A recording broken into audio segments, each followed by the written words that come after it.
Hey there guys, Datsa here, and in the background you're going to be seeing a girl mashed with a railgun. Now, you're probably asking yourself, Datsa, what compelled you to make such a bad decision in your life? Well, I'll tell you right now. I wanted to get some of that good anatomy practice down.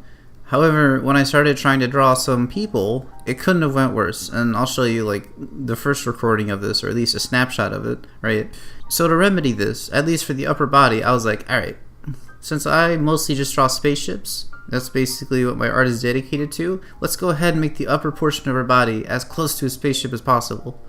So then the idea of a railgun came up. To be quite frank, I was hearing that the US Navy was developing railguns, and I was like, yeah, that's so cool. So what I thought I would get was this, and when I actually did a good Google search of what an actual railgun looks like in real life, I got something like this. You know, as you can tell, it's pretty underwhelming, so I had to spice it up, add some gigantic ammunition cartridges, a giant gun, and even a tiny little face that's smiling. Because the complete upper body has been completely dismantled in terms of what a human looks like, I tried to add some character in other ways, like that little sign that says "suh," like "suh dude," or that little robot on the left that definitely wasn't stolen from Nier Automata.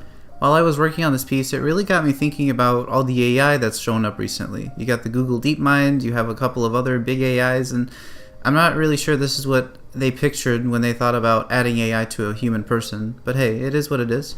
And I gotta say that I know that she's unproportionate, I get it, like her lower thighs are pretty massive, but to look at it this way, if we were to put the top portion on a model or someone really skinny, they'd probably tumble over, it would just look plain goofy, right? So I tried to fill up the lower portion as well as the upper portion, and I think I did an okay job. To be quite frank, I was afraid that my lack of anatomy knowledge would really make this piece fail. To counter this, I added a lot of robot parts, like the legs aren't quite working, add a robot part.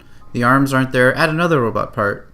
The belly button is in the wrong spot, add another robot part, you know, and eventually it'll become a robot, who knows. But I stopped myself halfway, so there's still a human there. Overall, it turned out pretty solid, I would say. I'm kind of liking how it turned out, and it was a fun sketch.